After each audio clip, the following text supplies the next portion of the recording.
the fact that we are human beings, we are required in the essence of who we are to identify ourselves to others.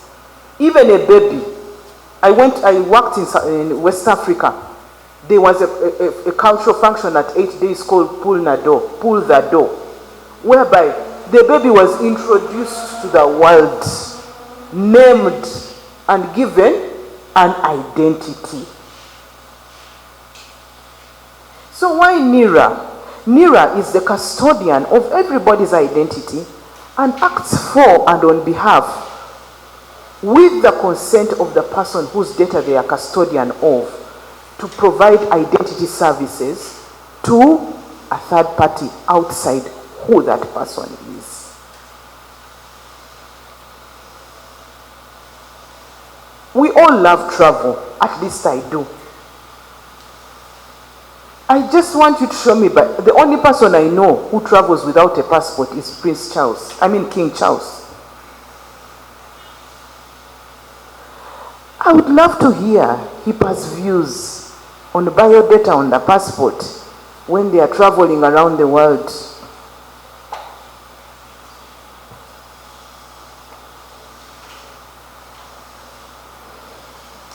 So, identification is a requirement because of the fact that we are all not born in the same home, and because we seek services from each other, we need another person to have someone say, I collected information on this person, and with their consent, if they agree to it, I will give you details of who they told us they were.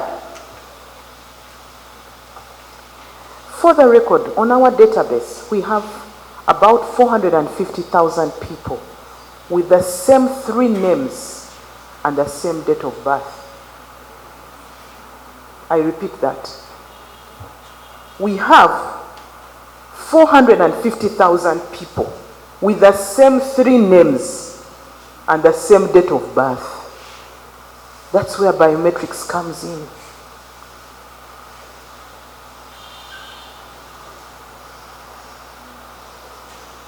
That is where biometrics comes in. And that is before I go to the ones with the same 2 names and the same date of birth. I've not reached there. I'm starting with 3 names and same date of birth. So if those 2 individuals walked into this room, how would you distinguish them, Mr. Muhindo?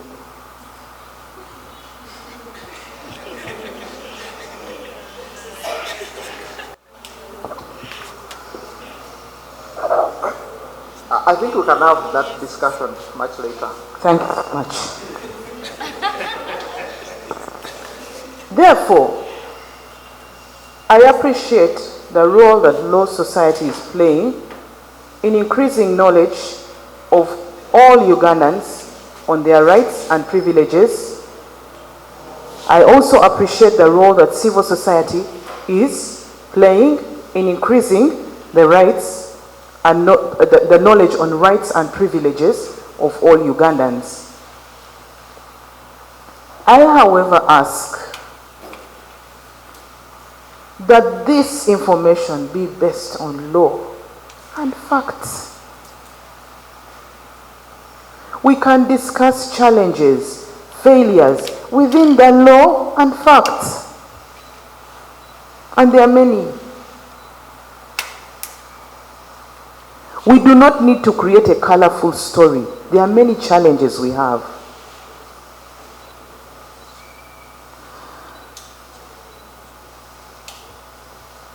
I would therefore beg this distinguished audience to, 1, begin to train persons within the scope of their mandate of this organization on who they are as Ugandans, who is a Ugandan, because that is a constitutional matter. To borrow the language once used, it is a matter for you generals, and I will leave the matter of the generals to the generals. it is a constitutional matter. I know that the constitution is a very big document in any country. The identity of Ugandan is enshrined in that book. Our simple role as NIRA is to collect information that relates to that, and in creating, in managing, and in maintaining a national identification record, record you as a citizen. We do not go beyond that.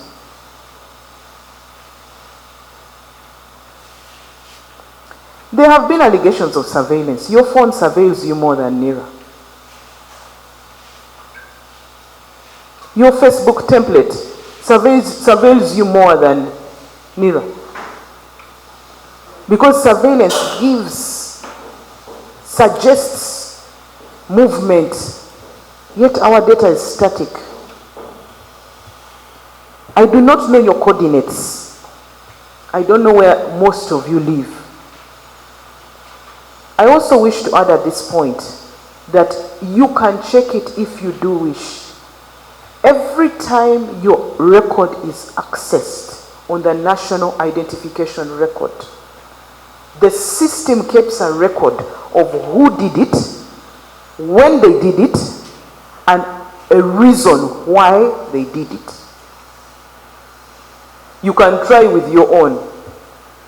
You can write to us and say, give me a list of everybody who has ever accessed my record. For some of you, or many of you, if not all, you might find that nobody apart from MTN or Airtel and your bank.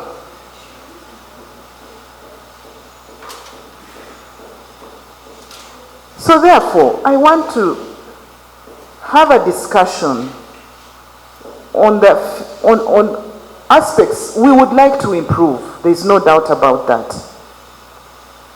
And all efforts are being made to improve. But we, both I and you, have a role of encouraging people to protect their data, because they are the greatest risk to their data. Therefore, as an entity responsible for collecting information and ascertaining citizenship, as delineated in Cap 332, Section 5 of our Act, we cannot shy away from tribe and parents and grandparents.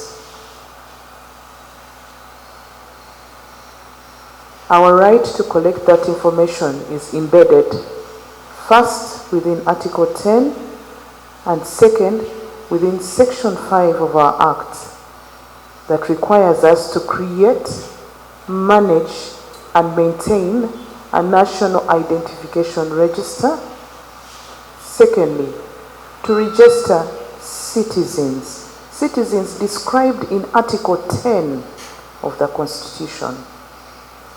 To register non-citizens, to register births, to register deaths, and the many things that you probably know better than me. Therefore, in response to the specific concern involving the collection of extensive biometric data, including individuals' full names, date of birth, details of origin and tribe, names of parents, passport-style facial photograph and signature and fingerprint and iris, they are well within our rights, both at constitution level and also within our specific law, and I will make reference to the information that we are required to collect in the Registration of Persons Act. I will interest you in it.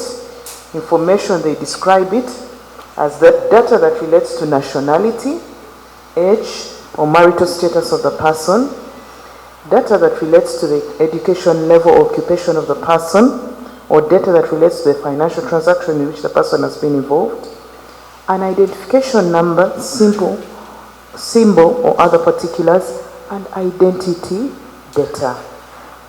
I therefore will not belabor that point that relates to that matter further, because I am preaching to the converted. I will then move to the matter that relates to most Ugandans are not allowed to change their data. As I indicated, I shall not speak hypothetically. So I will not attempt to ask how many Ugandans change their parents, how many Ugandans change their mother and father. Okay, what percentage of Ugandans want to change their mother and father? What percentage of Ugandans want to change their date of birth?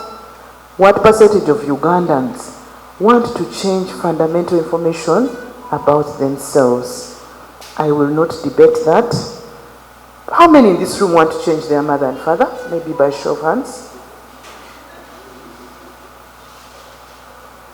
How many want to change their date of birth?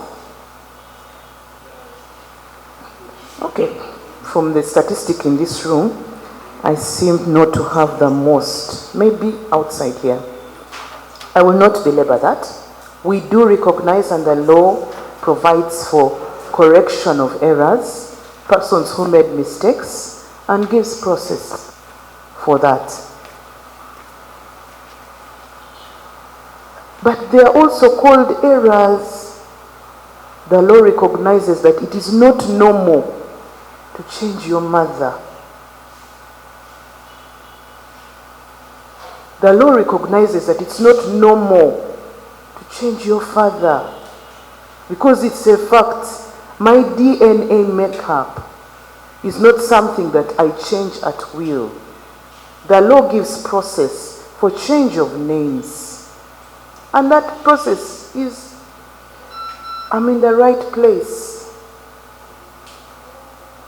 You guys know statutory declarations, deed polls. Those are not documents authored or in NIRA. They are all documents authored by legal process, not just of this act, but standard procedure of changing information that has been transformed with their safeguards.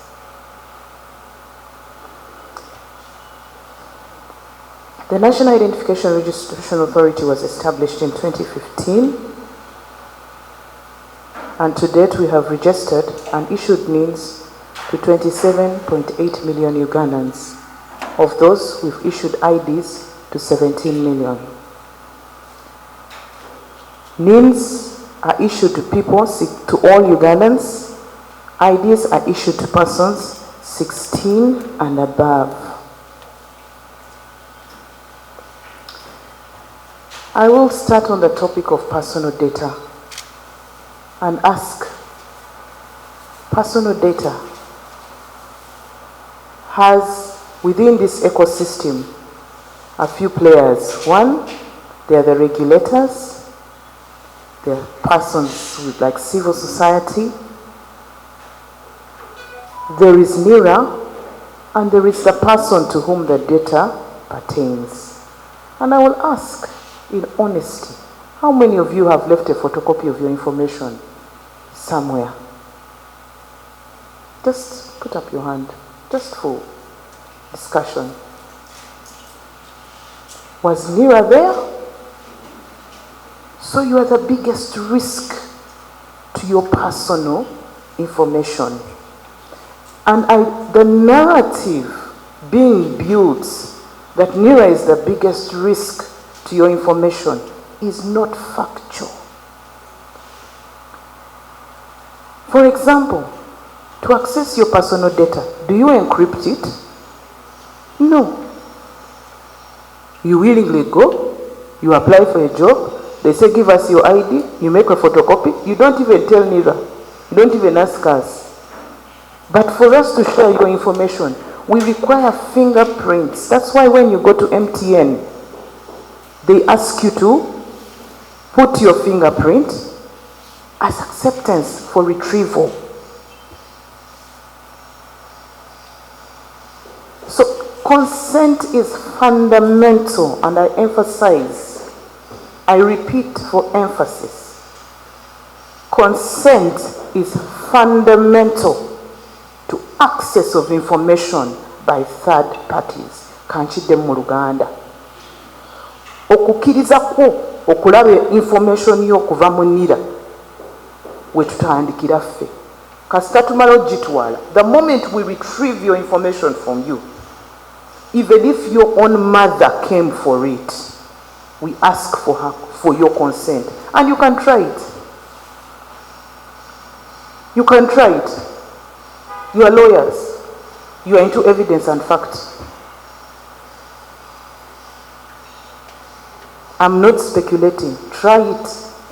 Go to a NIRA office and ask for your neighbor's information and receive it and put me to task. How many of you have gone to NIRA and asked for your neighbor's information and it was given? Mr. Mhindo, have you ever received from NIRA information that is not yours?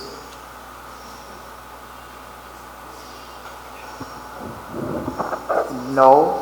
Thank but you. Maybe we shall have a discussion during the Q&A what I meant. Okay, yeah. What you meant and what it sounded like are two different things. No, obviously what I say and how you perceive it, I have no control over it. Thank you. So I want to first deal with the narratives.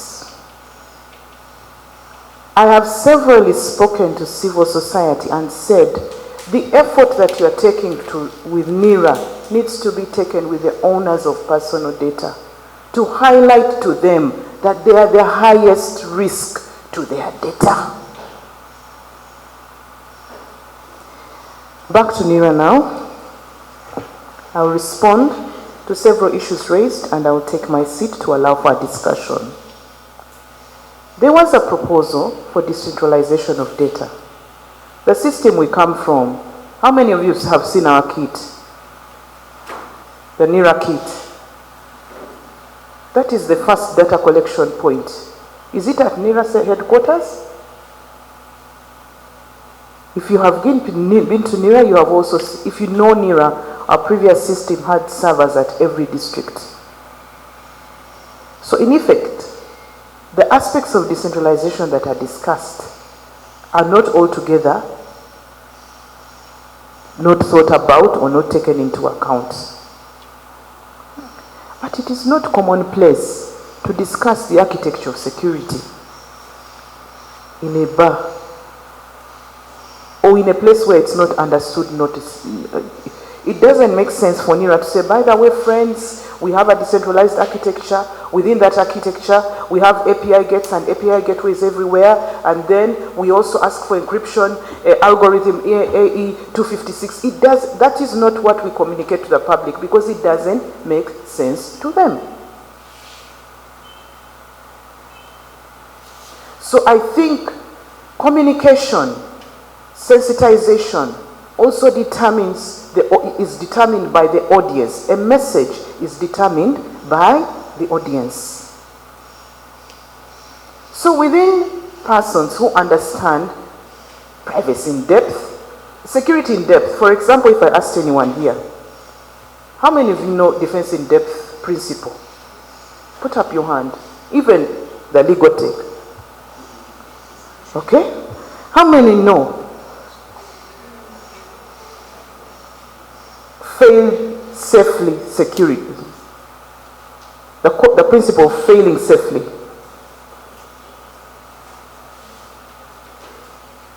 How many of you know the principle of least privilege? Put up your hand. So would it make sense for me to come to this fora and begin to lecture you on the principle of least privilege? No.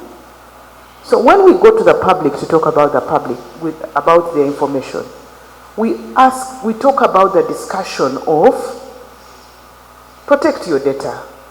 Do not share your data with everybody.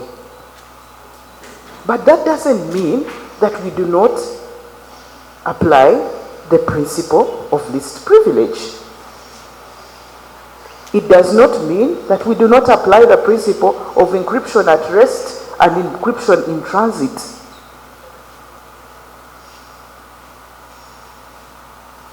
It does not mean that. It does not mean that we do not fail safely.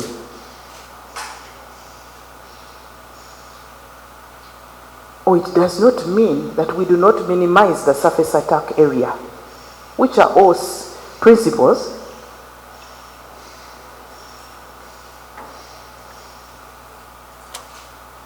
of security design, or design, whatever way you want to call it, privacy or security by design. They are fundamental, they are backbones. But within the right audience, we have the discussion. To you, the owner of the personal data that we are custodians of, our message is different. Our message is, what data do we collect? How do we collect it? When do we collect it? At least I dare say that no one has ever come to NIRA with their X-ray to give us data.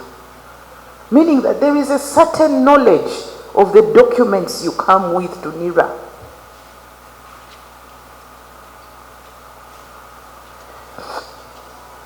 Accessibility. Still, accessibility goes to who are we discussing. I will not discuss in general terms.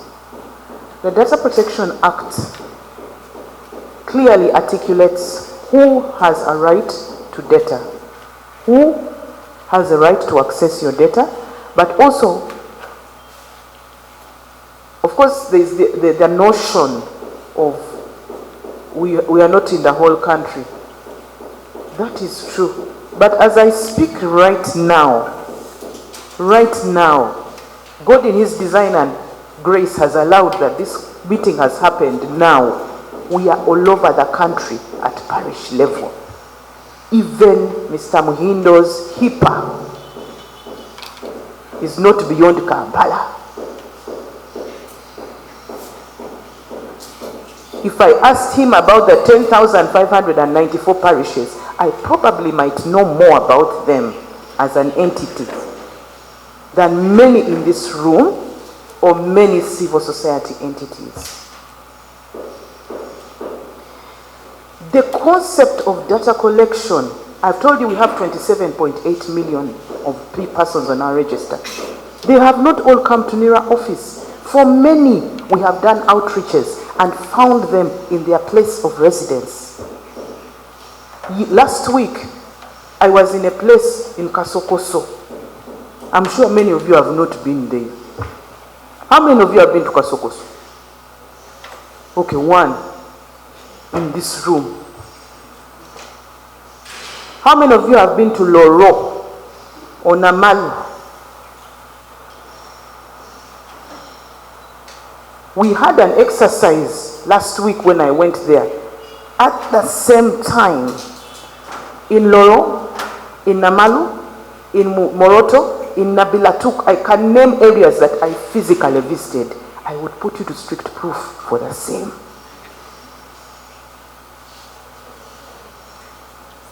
So therefore, accessibility, let us not, it is true that in the normal course of operations, we are at district level. Because after we collect your personal data, it is not every day that you're changing it. So the purpose of this exercise is to reach everybody. Then we don't need to be in the village. Because not everyone is changing their mother and father.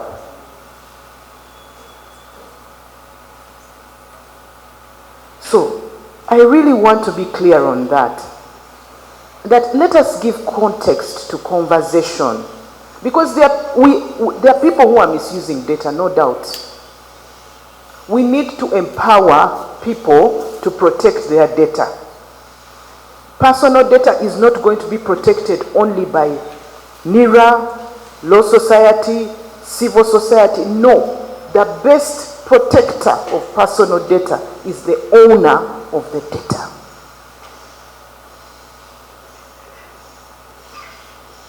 Today, when you come for enrollment, you have a screen you are looking at. That even when you don't know English, we say, funayo omuntu akusomeyeko ebyo byowandise byetwakubulidde. Is that what you told us? So there, let us not deride the efforts that has been taken in bashing just discrimination due to accessibility. I will not attempt that. Mr. Mhindo, have you been to Loro? I think I've been to other deeper villages in this country, not just Loro. I think Loro is not the only deepest. Okay, we are in 71,000 villages at any one time in this country. If you have been to 100, I will clap your hands. I'll clap my hands for you. I don't know how many villages are in Terego, but they could be as a district. I've traversed the whole of it.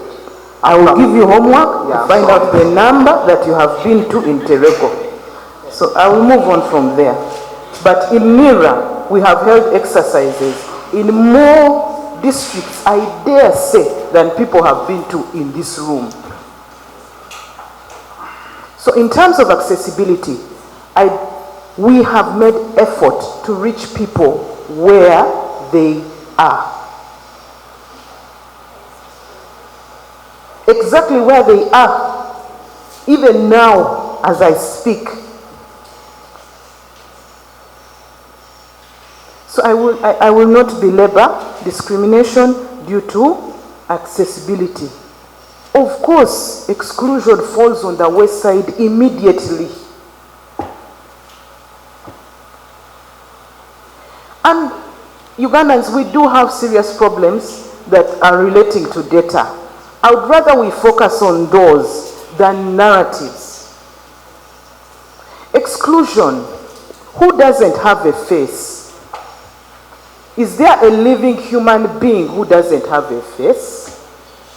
When we take your data, if you don't have fingerprints, we only ask for your biometric, your face. So at what level do we exclude?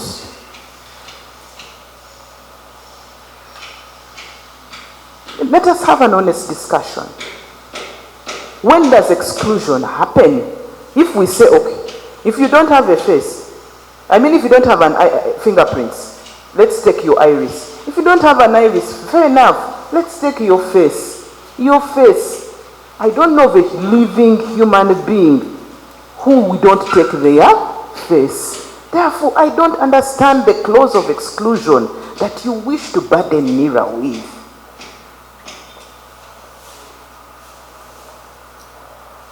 Maybe you would say we have not reached the 45.9 million Ugandans, and I would say yes. An effort is underway. But to say that the process in itself excludes is a fallacy.